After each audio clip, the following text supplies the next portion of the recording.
Yan na po mga ka-brother. Tapos na po tayo lahat sa plastering. Puro skin coat na po tayo ngayon. Tapos po nagpapatambak na rin po tayo dito sa gazebo. Yan po mga ka-brother yung gazebo nagagawin. Bali ito na po yung na-skin coatan ni Lawrence. Yan po mga ka-brother oh.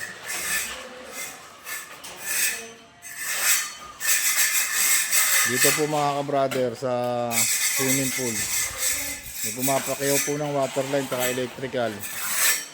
150,000. Hindi po ba't napakamahal nun?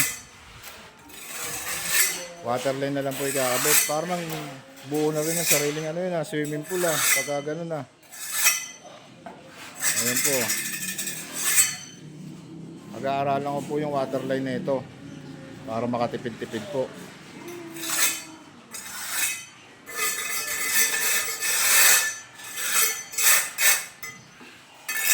Iko po natin.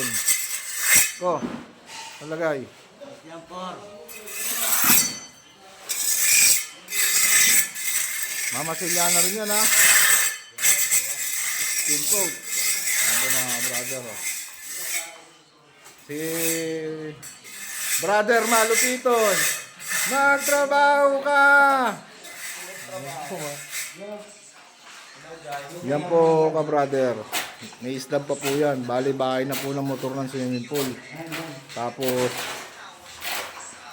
dyan na rin po ilalagay yung fountain para sa swimming pool po. Yan po mga ka-brother oh.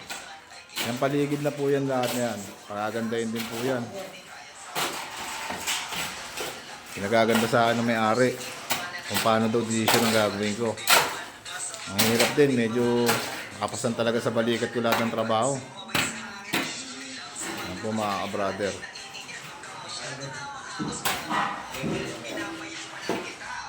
Mga brother natin. Bye! Bye! King! Hindi na ako 4-3 na lang. Pa-subscribe po mga ka-brother para lagi tayo naka-update sa mga videos. Yan po mga ka-brother.